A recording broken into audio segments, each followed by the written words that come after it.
Hey, welcome to Hear Us Out. I'm Paul, And I'm Patrick. and this Spooktober episode will Our be final Spooktober episode, in fact, yeah. until Uh, next year, Tomorrow, I think is Halloween, Christmas. Tomorrow is is is Halloween. It's my is Christmas. is your Christmas because Yeah, Paul is a Halloween buff. I am not a horror movie buff as much as Paul is, but that's why it's fun having two of us on the channel. One of us always has slightly more skin in the game for any particular genre, mm. and Paul, Spooktober is always good because we have your expertise to fall back on. And I think it's about time we used our perspectives to tell people what they should watch this Halloween. Yeah. So this is coming out Halloween before Halloween. So what you guys, this is a good list of movies that you can watch, and we're going to do a varied group so that those who not very much into the old scary movies and stuff have something to watch, and then those who are like myself, which just may have something else to watch that they may be teetering on the edge of going maybe not kind of thing. So Yes. Not scary at all, Halloween vibe mhm. to very scary, be ready to seek help afterwards. Yes. So Richard, let's start it off. Do you want to kick us off with the not scary, or shall I? Oh, the not scaries is great for me, Paul, Go for it. because just things with the kind of this is where I start my kind of Halloween vibe. I'll watch things like, and I'm going to throw in a few honorable mentions before I make my pick. Yeah. If you're not able to handle scary stuff, there's a lot of comedy horror, Mm. but then there's also the original just comedies that use things in the horror space. I'm gonna give Young Frankenstein a quick shout out. Yeah. It's a great funny movie. I'm gonna call out The Craft if you're into the 90s kind of vibe, which is awesome. Since the clothes have come back, the movie should come back, so have the True. haircuts. Then if you can handle it a little bit more, and I'm not saying scary, just a little bit more kind of honest Halloweeny action. You've got things like Frighteners, Peter Jackson's awesome Yeah, that's a film, great one. Yeah. yeah, and Beetlejuice, which had a mediocre sequel recently. But my pick is actually, Paul, to make sure everybody's seen it. It is not scary. It has moments as Ghostbusters. That's a great one. Oh, Ghostbusters is the pick. that's a great one. Yeah, I would also include Hocus Pocus as a classic. I It's a knew you'd pick it. That's classic why I one, took it off kind of mine. thing. Yeah. So what Um, was your not scary? my not scary one, which is to join on that things, is called The Burbs. It's a which is dark comedy with Tom Hanks in it. It's very good. Not scary at all. It's got kind of a growing paranoia kind of thing to it, which is very fun. But yeah, it doesn't have any kind of shock value or over scares and stuff like that. But it still has that Halloween vibe of a haunted house kind of element to it, which is really, really nice. So that's my not scary choice. And I can endorse that. I think The Burbs is great. Yeah, it's such a great vibe, that movie. And again, Tom Hanks can do everything. We learned that early on thanks to things like The Burbs. And Carrie Fisher, don't forget, Yes. in a small role. Low scary, Paul. Will I start here? Because once we get further up into the realm, we're gonna have to really rely on you a bit more. Yeah, Um, just before we do it, I yeah, do want to say that these are based entirely on our own perspectives and opinions yeah. and thresholds of scariness. So like, uh, just keep that in mind of when we're choosing different ones and stuff like that. So okay, Yeah. Your own mileage may vary, and I think that's another reason why it's good that it's two of us, because the stuff that I'll put in the low scary that you may put in the mid, and vice versa. Um, and Paul, I'm like straight away. We've talked about it pretty much every Spooktober video. For the kind of low end of scary, I'm going for Scream. hmm, that's a good Um, one. I was nearly going to put it in the not scary because I don't find it scary as much as I find it fun. But I know people, there's some jump scares in it here and there. And it is, it's about a stabby killer person. But I think Scream is another kind of it's an honorable mention for me. But my low scary, I was going to go for Dale and Tucker versus Evil, Oh, but I that's a kind great of one. I kind of thought no, that would probably go back into my kind of comedy, Yeah, not scary. But my low scary pick is Cabin in the Woods. that's a good pick. Now, That's a good pick. is that mid scary for some people? Should that come with a health warning of? I think for some people that'll be mid scary. For me, because I enjoy it's poking fun at the horror genre, but also being self aware and brilliant and respectful, and is still kind of it's very tense and kind of scary and even a little bit gross in one or two spots. I would say that the start would have a warning to it, but then Yeah. the rest of it is back okay. I think it starts as a traditional kind of horror movie, Mhm. and then goes into its kind of more the more meat of the movie kind of thing. So I think yeah, And do you know what I discovered this year? I'm going to start describing Cabin in the Woods as the horror movie that I would recommend to sci-fi fans. yeah, Because it has that thing that most of us sci-fi fans like, and yet it's doing it as an homage to horror movies. yeah, definitely, yeah. I think that's a really good pick for low. It's yeah, it's atmospheric and then kind of goes into its own thing, which is really good. Yeah. Scream, just on the other thing of Scream, I'm going through all of the Scream films right now. I'm on Scream 4. So, Oh, okay. yeah, it's a long journey after 2. They're Um, not all quality, Paul. no, They're not no. all quality. But I'm going back into 5 and 6, which I'm really looking forward to because like I haven't seen those yet. So, um Okay. but yeah, low scary for me is The Others. This is a traditional ghost story kind of thing, very atmospheric. I definitely recommend turning off the lights, closing the curtains, and getting on some blankets and having a pillow ready for some of you. Which is it is very much an atmospheric one, slow burn as well. So like it draws you into the intrigue a lot. But then yeah, it's like The Conjuring and stuff like that. But I think The Conjuring's a little bit higher, with more jump scares and stuff like that. Whereas the others doesn't do that. It's more setting a mood, kind of thing. Yeah. So I think that's an awesome choice, actually. And that is likely going to make it onto my Halloween watch list, good. I think, this year. Mid, going for the mids. These are the Go middle for it, ones. Paul. So this is another atmospheric one. It does have a little bit more jump scares. That's why I'm putting it more kind of on the mid level because I feel people handle jump scares a lot more differently. Which is the autopsy of Jane Doe. This is once again a very atmospheric one. It's a mystery one which draws you in again, kind of thing, but it does have a lot more jump scares in there. But the mystery will keep you kind of wanting more. So it's one of those kind of ones that like Yeah. it's a real. I'll be honest with you, it's a real pain because there's some people in here that will probably there's some people who put it as high. I'm putting it as mid. But you'll keep watching. That's my one thing about this movie. No matter how scared you are, you will want to keep watching because of the mystery. So that's Yeah. my mid.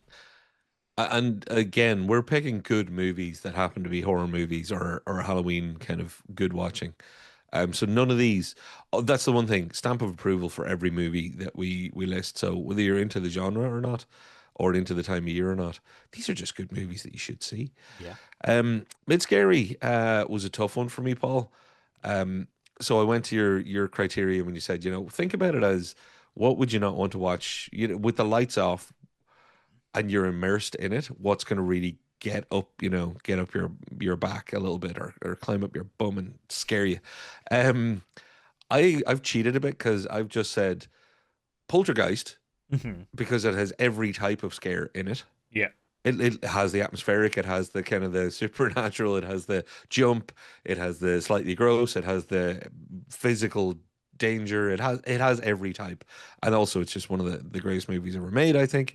Um but then I've literally written just everything by John Carpenter. Yeah. Because I find The Fog still, people will say The Fog is not a scary movie.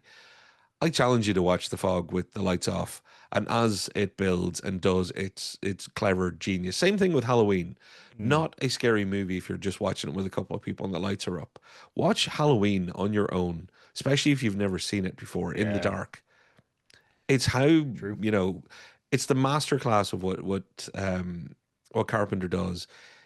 If you're on your own with a Carpenter movie, he will use every little trick in the bag. Sound, visual design, lighting, just bad curtains. He's good at having a bad curtain in the background that you're like, is Yeah. there something behind that? Yep. Yeah, so they all actually fell into mid.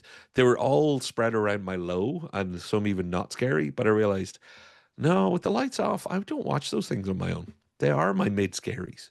Yeah, I definitely understand that one. Like, there's John Carpenter especially, The Thing and stuff is a really, really good pick. Yeah. And yeah, no, Halloween is a classical kind of one as well. If you haven't watched it, It's probably one of the origin movies. It's one of those milestone moments in horror kind of thing of slasher movies as well. So, Yeah. um, which is I also will recommend. So in the middle of this, I will recommend anything by Mike Flanagan as well. Any of the TV shows that he's done, Mike Flanagan, they're also good binge watchy kind of ones that you want to do. Atmospheric, great. You can take a break, kind of thing. And also, if you want something a little bit longer than just a 2 hour movie, kind of thing. So like they're a good. That's what is it? Haunting of Hill House, Bly Manor, Midnight Mass, and to a lesser extent, which is the Fall of the House of Usher. Um, but it's still a great watch as well. So just to put those in as recommendations, but not part of our list. So what was your mid scary choice? Oh no, so we're on to Oh, high now. So you did mid first. Sorry. yeah, the We're on to opposite. high even yet. So, Yes. Paul, I'll let you finish on high because I'll Yeah. just throw mine in very quick. This is where I'm not qualified. Like Drag Me to Hell is one of my favorite movies, and it scares me, but in the best way ever. Um, and it does literally scare me in places, but I don't think it's a highly scary movie. Yeah, I get that. So I went for make it personal. Obviously, Salem's Lot is the one that scarred me as a child, and even at a rewatch last year for our Spooktober, it still gave me the willies. But no, my choice for very scary. If you have never seen it, turn off the lights, watch it late on Halloween, and then try to go to bed without thinking about Nightmare on Elm Street. Yeah, it's a good one. It If is a you've good never one. seen it, because people like it's gone into pop culture lore, but there's generations of people now who've never seen it and never really experienced the idea of your dreams absolutely eviscerating you. No, I definitely agree. That's bloody scary. It's a good one. It's a nice once again kind of a classical kind of one that I do think that people need to see if they haven't seen it. So yeah, it's a good one. Hmm.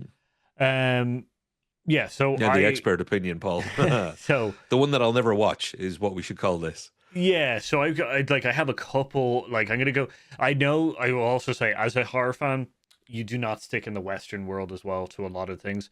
So I'll recommend three here just as a kind of thing. So but the first, the Western one, which is the Dark and the Wicked, which is once again one of those kind of atmospheric ones. It's about demon possession. It's a very kind of good one. Paranormal and stuff. I think those are more kind of towards the Halloween esque ones. Two ones that I definitely recommend if you want to kind of go weird is the Audition, which is I believe it's an Asian film. Very good. It's when I heard about it, I had to watch it, and I regret it. So it's a very good one. And then Tetsuo Iron Man, if you want to go really kind of weird outskirts things, it's like 1980s, I think, movie. Once again, another Asian kind of a choice there. But I have a very scary choice here. Um, The one that you're afraid to rewatch. yeah, one that kind of really kind of messed me up for a while. It's an Argentinian film. It's called which is When Evil Lurks. It's very good. It's very visceral, I will say. So there's a big warning on this one. I will say there's a big warning on this one. The way that they handle demon possession and stuff like that is very extreme and stuff. I will say that my high and very high, those four I've given essentially recommendations. I do recommend not watching them alone if you're already kind of going. The mid ones that you've mentioned are very high for me. Then maybe give these ones a miss, kind of thing. So I do have to give people a warning about watching these kind of films. They are disturbing, kind of Yeah. thing. So just there. But that's our choices. Anything else? Any other high recommendations or anything that you want to mention outside of No, our category? no, Paul. I think look, people will be like, "Where is Terrifier?" or "Where is Mm, Insidious?" or "Where is Hereditary?" Or I think the it's one thing that I always get out of Spooktober is a reminder that in the kind of quote unquote scary movie space, there's all different types of scares, and sometimes it's not even scary. It's just about watching something that's going to be a little bit. It's a thriller with an extra cup of dark poured in. yeah, Is what I would call a lot of these things. So go watch Jaws. It'll yeah, freak you out. Um, but yeah, just whatever you do, work at your own pace. Don't push yourself too hard, But then always, if you're into it and you're enjoying it and you have a few people around, maybe do go that one click further on the scale than you usually would if you're on your own. Because a horror movie, as Paul has taught me over the last kind of 10 years of doing this stuff, can be a real joy, It's especially like, at this time of year. yeah, very much. It's like spicy food. Mm. That's the way that I describe Halloween, like scary movies. When you're eating and you're not a good spice person like me, Mm. you're kind of like, oh, this is an interesting experience, but it's tasty. Halloween is very much the same. You're like, oh, this is a great movie, but I'm not going to sleep for a week, kind of thing. So Yeah. that's what I do. And if you're a complete wuss like me, just watch Young Frankenstein and laugh. There's zero scary moments in that movie at all. Very true. So like, subscribe, ring that notification bell. Let us know what you think of our picks before, or down in the comments if you've seen them before. Let us know what your like not low, mid, and high is as well. That'll be a great one to in case we've missed anything. And let us know also for next year, because this will be the last video. Which is next year, if you want us to go like, I have a lot of like out there kind of from Western movies, horror movies. We can also do those ones as well. So. Yeah. But yeah, anything else, Patrick? No, that's it, Paul. Cool. I've been Paul. I've been Patrick. And we've been here out. We'll talk to you later. Spooktober! Spooktober!